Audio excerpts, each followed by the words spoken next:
Pursuant to committee rules, all witnesses will be sworn in. Would you please rise to take the oath and raise your right hand?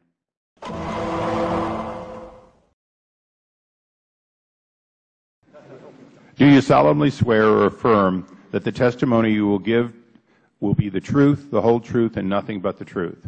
Yes. Let the record reflect that all witnesses answered in the affirmative. Please be seated. But did collective bargaining, in your debates with your opponent, you actually brought up collective bargaining and said that's something I'm going to address if elected governor? I talked about the whole spectrum. I talked specifically about the 5 and the 12%. They said, how far are you willing to go? I said, I'm willing to change the law from one end of the spectrum, whether it's a modest change or an outright change. I've talked about it there. I talked about it again in the transition.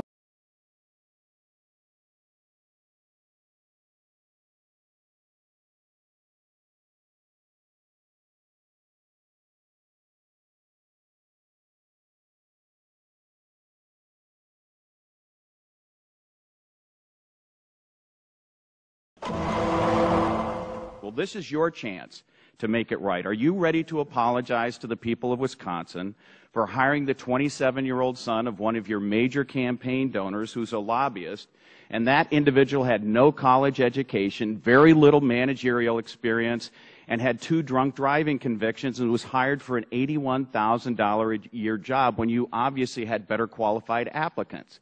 Are you ready to make an apology today to the people of Wisconsin? That doesn't sound like good government to me.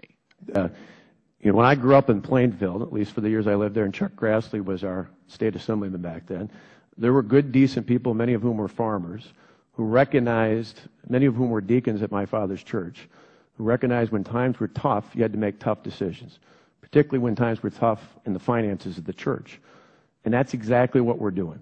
We're talking about that. You may not want to talk about that. You may want to talk about anything. And I'll answer your question about the 27-year-old. I'd be interested in your answer, because that's the question the people of Wisconsin want to hear today. Well, I'm glad you're interested in the people of Wisconsin. I am. Because that person was 5 levels below me.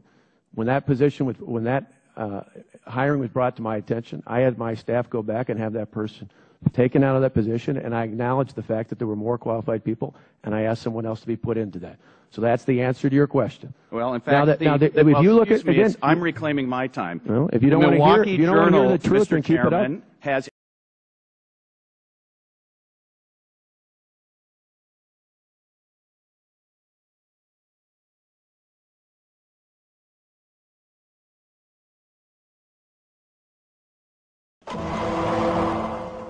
federal employees, for the most part, do not have collective bargaining rights for benefits and ultimately for salary.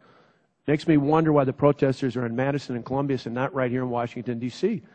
You got to look at the facts. I mean, it's very clear out there. What we're offering is more generous than what you offer federal government employees.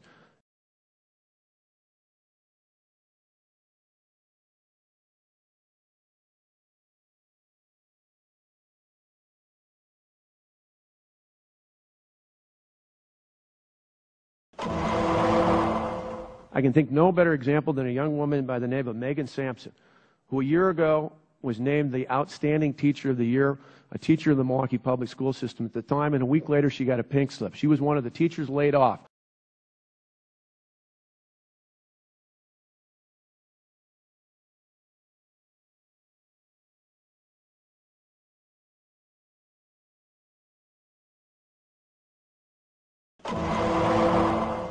I was a county elected official for 8 years. We talk about shared sacrifice because my county faced a crisis. I gave over those 8 years $370,000 of my personal salary back. I made a personal sacrifice, just like I'm going to pay for more for pension and more for health care as governor of the state of Wisconsin. During that time, I repeatedly met with my unions and asked them to make modest changes in pension and health care contributions. In fact, one year, I even asked them to consider a couple of 35-hour work weeks in order to avoid massive layoffs. And every time, the response I got from AFSCME was, go ahead, lay 400 or 500 people off, we don't care.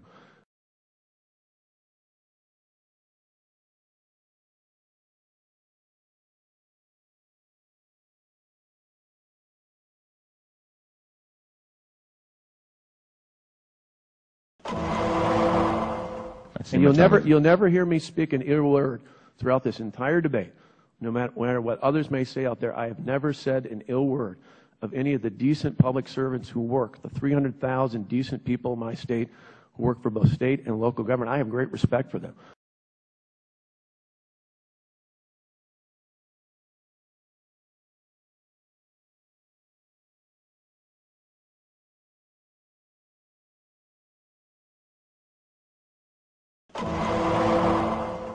And when 14 of my colleagues in the Capitol decided to leave for 3 weeks, it made it pretty difficult to do that.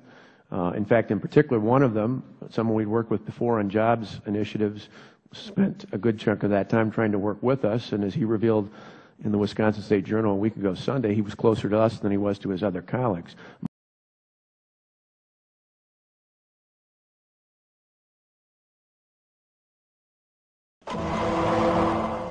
Let me ask a quick question. You got a famous phone call from somebody pretending to be David Koch, or Koch, or however one pronounces it. And he said, well, I tell you what, Scott, once you crush these bastards, I'll fly you out to Cali and really show you a good time. You responded to that by saying, all right, that would be outstanding. What did you mean by that? And what did you think he meant? At that point, I was done on the call. I had 2 other people waiting for me, and I was trying to get off the call and get on to the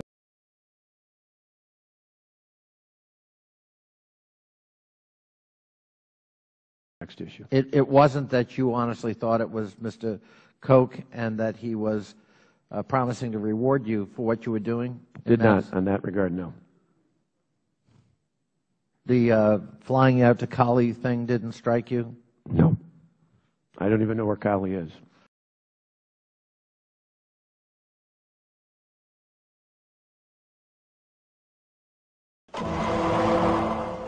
Have you ever had a conversation with respect to your actions in Wisconsin in using them to punish members of the opposition party and their donor base? No. You've never had such a conversation? No.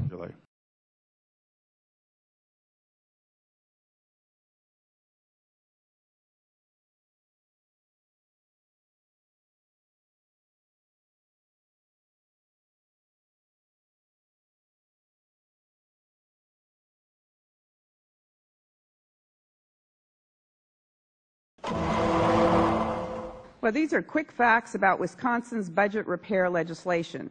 The second point is respecting the public trust. When teachers choose not to teach purely to pad their already lavish contracts, do you believe that statement, that they have lavish contracts? Lavish contracts? No. Again, you weren't here earlier, but I was asked about that as well, and I pointed out, to me, this is not about, I forget which of your colleagues, one of the doctors asked, whether I thought public employees were paid too little or too much or too little, and I said, that's not what this is about.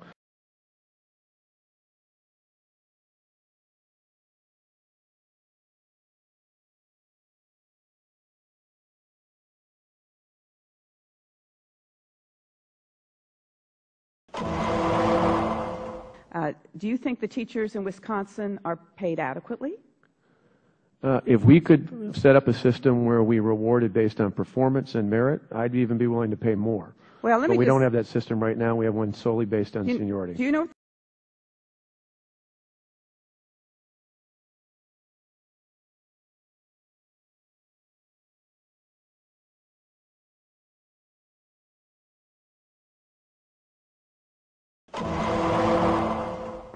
Let's talk about contributions. How much have you received in contributions from the Koch brothers? From the Koch brothers? None directly that I know.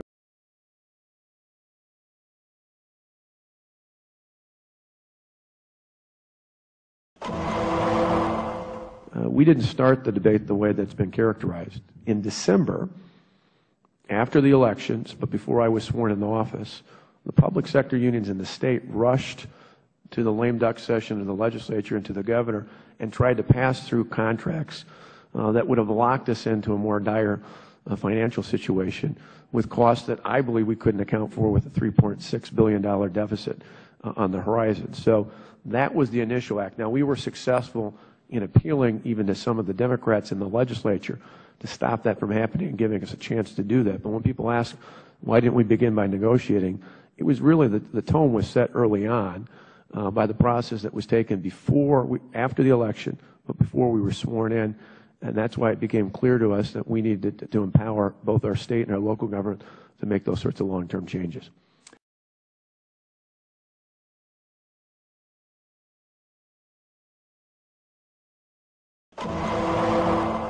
As to whether you agree with your state Senate leader when he says that this is ultimately about trying to defeat President Obama in Wisconsin. Do you agree with I can tell you what it is for me. It's not about that. It's ultimately about balancing the budget now and in the future, not just in the temporary, because we've had too many people temporarily trying to push our problems off to the future. This is a long-term answer, and it's about long-term reform in our government so our schools, our local governments, and our states operate better. That's what it is for me.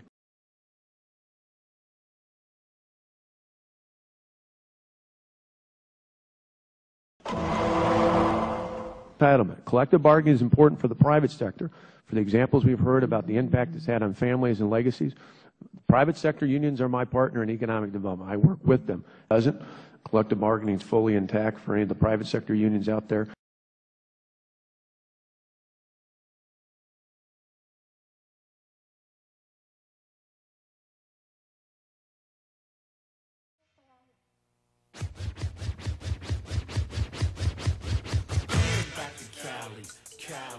Cali, I'm going back to Cali.